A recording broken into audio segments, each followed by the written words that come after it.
call. Nakakuha tayo ng agent token. So, congratulations. Hindi natin nagawa ito ng review pero gagawa natin ng review yung kasunod na pwede natin gawing pagkakita ng airdrop. So, let's go kay Elixir tayo. So, Elixir, medyo maganda nakuha natin itong info na to kay Past Life sa mga tropa nating mga European. So, medyo bullish sila dito actually. So, almost the same sila ni Agent Layer. Kailangan nyo lang mag-mint ng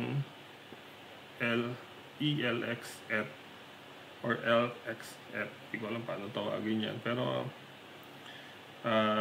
parang gano'n din na katulad ng Agent Layer. So, once nagawa nyo yan, continuous na yung earning nyo ng Potion Score.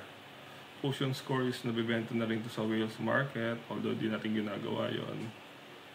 Then, yan, kung makikita nyo, may global rank na tayo sa Libyan.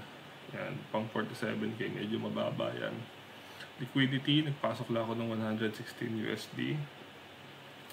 Then, Mystic Chess, makakuha tayo within 95 days. So, ba't ko ginagawa si Elixir? Kasi, ano siya, this August na yung tingin kong dating ng airdrop niya, guys. So,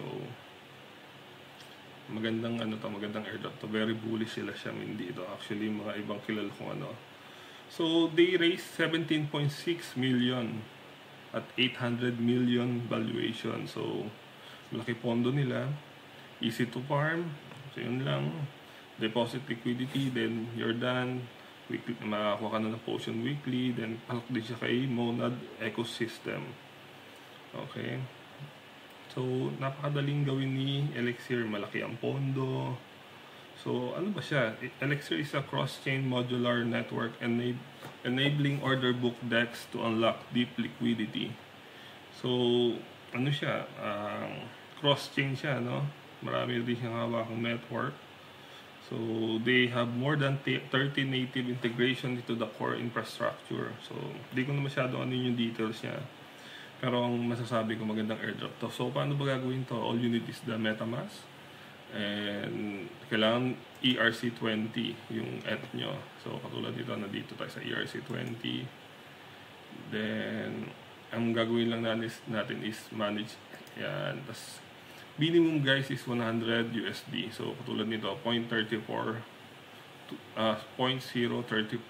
Mga ganun na yung papasok nyo. Then, ERC20 to, medyo mataas ang gas fee. So, nanggaling siguro mga, I think, nung pumasok ko dito, mga $3 lang eh. Yung pag-mint niya. Then, pag meron na kayo niyan, sa ngayon kasi nasa loob na yung ETH natin eh. Pag meron na tayo niyan, yan na, mint, ELXF. Or pwede rin tayo mag-supply sa ARD network ng USDC. Pero mas gusto ko dito sa ERC20 dahil times 2 yung pwede natin makuwang chess. Okay. So, yun. Hopefully, meron tayong matutunan dito. Pumaldo tayo. Lahat ng links ilalagay ko na lang sa page sa page natin, ha. Okay, good luck guys and good night.